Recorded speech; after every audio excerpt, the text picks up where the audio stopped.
this video, I'm literally going to be giving you 9 steps that you can start taking today. So in the next 6 months, you can actually go traveling, work abroad, have some mad sunsets, have some mad sunrises, work from your laptop, get a tan, and make money and prove all your teachers wrong. So step 1, when first starting out, you need to pick a niche. Now, loads of people come at me like, oh, if I have no niche, I can make more money. Yes, maybe that is true, but when you're first starting out, you have no testimonials, no results, and you haven't had a personal connection with that industry, you have nothing to leverage. So if you're going after anyone and everyone, 1, it's gonna make your life way more stressful. 2, the outreach is gonna take 10 times longer. And 3, you're not going to have nothing to leverage and talk to people on like a personal level. So please pick a niche and stick with it. So step 2, I would also recommend picking a service delivery that is more easier to deliver. Now, when every single person gets into social media marketing, they think you have to run Facebook ads. And I'll be honest, I thought I had to run Facebook ads as well. And after a year of running Facebook ads, I realized there's better ways and easier ways to get results for clients depending on the niche without running paid ads, unless you want to outsource it. But for the sake of this video, I'm assuming most of you are just starting out and looking to travel and make money online. So my advice to you is pick an easy service that is delivered, whether that's social media management, content creation, combine the two, email marketing, anything to do with like copywriting, anything along them lines. Like, it's very easy to do and it's so less time consuming. For instance, what I offered content creation and social media management. I was charging anywhere between 500 and 1,000 British pounds, and it was easy for me to complete the work because I had one niche. So once I'd done it once the first time, I knew what I had to do the other 10 times with all the other clients. I just had to like fiddle it about a little bit. And one of the best things for me about picking a niche and doing social media management is you can do a whole month's work literally within the first 2 hours. Like, think of it. You sit down, you focus, you do the 2 hours work, you schedule it all out for the entire month. You have not got to do anything else for the rest of the month for that client, apart from checking in with them once or twice each and every few days and just making sure they're happy and you're keeping the relationship strong. So pick an easy service to deliver. So step 3, this actually might surprise some people, but you need to have some sort of daily routine. And when I say surprise people, like you're thinking traveling, you're going to be waking up and going to the beach and blah, blah, blah. Yes, okay, you may do that. However, if you can have certain periods of time where you wake up, you go to sleep, and you have a main thing. The main thing for me is you have a certain period of time when it's just work. Otherwise, if you don't do that, it's going to be very easy to fight temptations, and there's going to be loads of things popping up, whether you're connecting with people, you're on Tinder.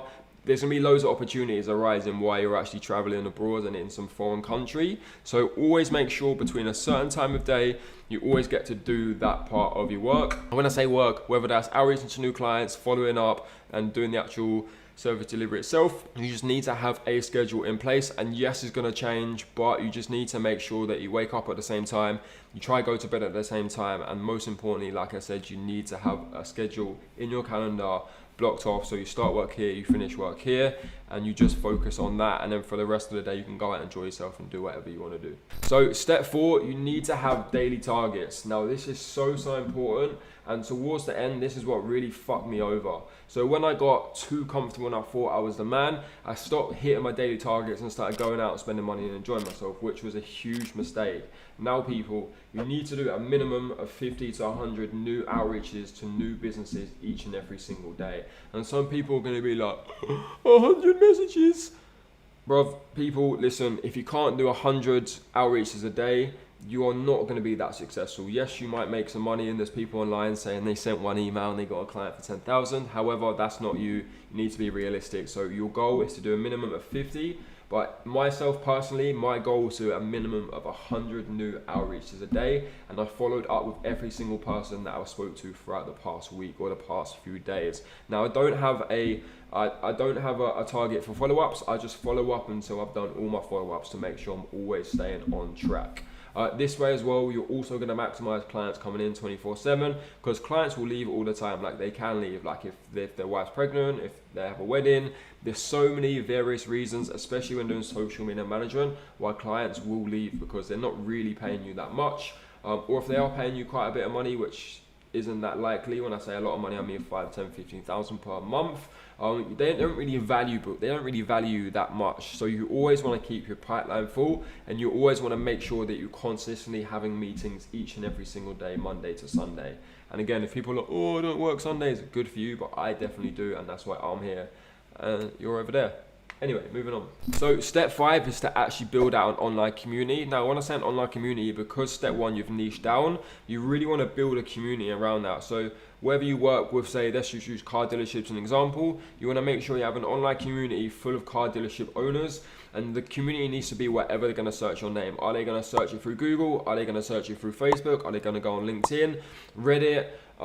Anything along them lines. You need to make sure you're in front of your ideal customers, and the easiest way to find out where all your ideal clients are is just by having a look. Go to Facebook, go to LinkedIn, go to Google, literally type in car dealership owner community or something on Google, type that on Facebook, networking groups, etc., etc., and then plop yourself right in front of them people and start building out your own community. You want to start this today, so in 6 months time you're going to have a community full of people that are going to see all your hard work, and they're going to be more likely to trust you and actually pay you without having to go constantly back and forth with meeting and rejections. Make sense? Cool. So build out your community, please.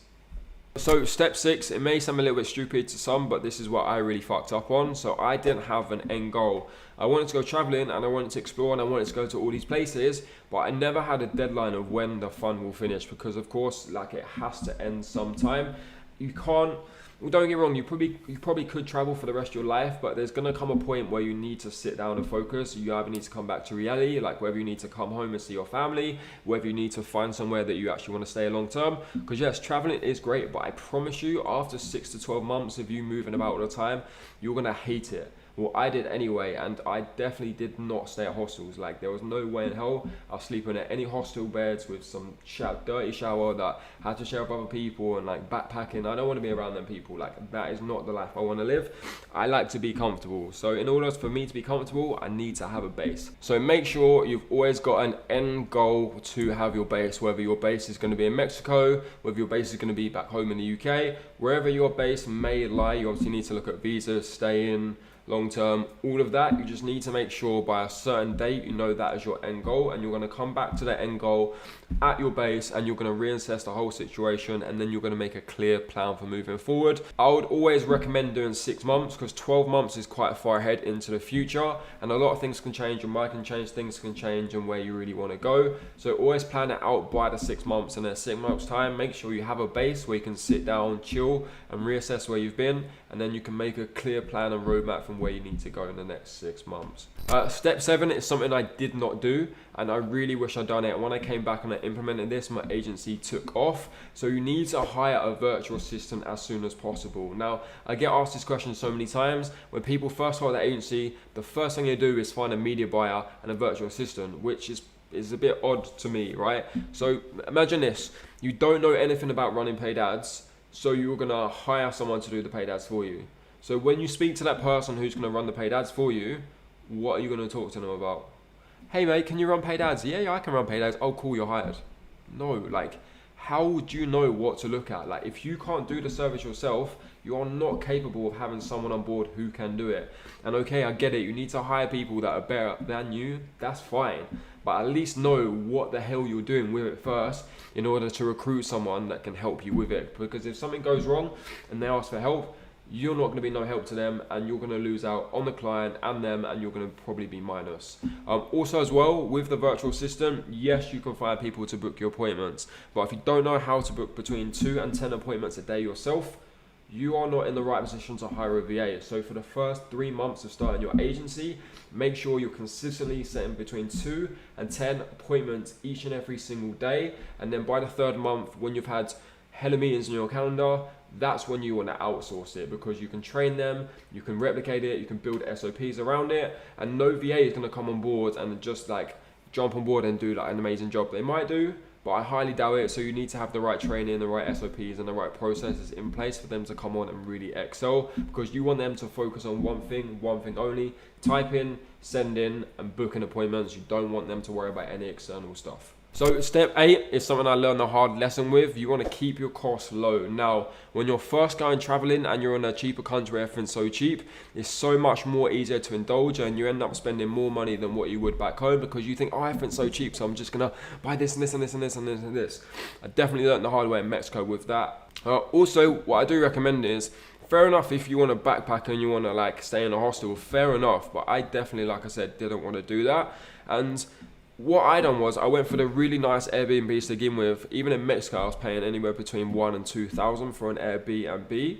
And when I eventually staying there for 3, 4, 5 months, I started to look around for like more cheaper alternatives. And by the end of it, I was paying about anywhere between 200 and 500 British pounds a month for an Airbnb. I had my own kitchen, my own bathroom, my own bedroom, obviously. I had my own space. And it may not have been in such a, I guess, like a rural area or like touristy type area, but it was a little bit back from the city, and I really more enjoyed like more of the cheaper Airbnbs than I did paying for the most expensive ones. And one thing I want to add in there as well, it's all the same. Like when I say all the same, the first time you move in, the first 3 to 5 days, you're going to be buzzing, it's going to be sick, it's brand new. But by the end of the week, I promise you that happiness will die out and be back to your original thinking. So whether you get a sick Airbnb with a hot tub, whether you just get a normal Airbnb with no hot tub, like I promise you for the first week, the happiness is going to be the same, and after it dies out, and then it's back to basics, sitting in your laptop and getting the work done. So I recommend for the first month or two,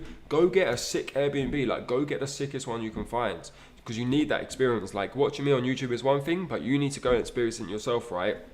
So if you want to, go get some sick Airbnb, learn the lesson your way, and then you'll realize, oh, okay, what Andre was saying would actually make sense. Like the happiness is still the same. And we're here to work, people. We go out and enjoy ourselves, right? Who cares about enjoying having the sickest house? Like it's cool, but you're gonna sit here with your laptop open, type in the same amount of time in the same location, and when you're working, you're not gonna be looking at all these cool things because you're working, right? So just make sure you do yourself a favor, keep your costs low by looking around first. And if you could do what I didn't do and try book in advance, I promise you that will save so much money. Because when I looked at Airbnbs 6 months ahead, they were hella cheap, and when I got there and looked at the same Airbnb, it was hella expensive. So just make sure you can try a plan up front. Me, I was terrible, so I never done that, and I'm just trying to give you guys a lesson. So step 9, last but not least, this is probably one of the most important steps you're gonna learn today. Now get help. When I say get help, like if you're first starting out and you can afford to, don't just try to figure it out on yourself. Like imagine if you can speak to people each and every single day who have where you want to be and gone further, right? Like if you want to be able to travel the world and make money from your laptop, go find someone who's traveling the world or traveled the world and made money with their laptop. Otherwise, yes, you can figure it out for free on YouTube by watching videos like this, but I promise you, you're going to be 10 times more successful following a clear roadmap of what someone else has done. And just having advice each and every single day. Imagine like you go traveling, you're first making money from your laptop and you run into all these issues. If you have no one to talk to, you're going to be screwing and stressing. But if you can have someone you can kind of like fall back on, have a chat like, hey bro, I've just come across this situation, like did this happen to you, what did you do? And they come straight back to you and they're like, yeah, this is what I done, this is what you should do, this is how you plan ahead, this is the steps you should take. You honestly need that. And yes, obviously you can click the link below and schedule a call with us, but there's so many people out there that could help you with it also. Obviously I'm going to say that we're the best because we've got an accountability coach, an ads coach, a sales coach, a mindset coach, a fulfillment coach. Every single person we've got here at the academy is an expert in their own field. Like I'm not sitting here saying I'm an expert in Facebook ads, because I'm not.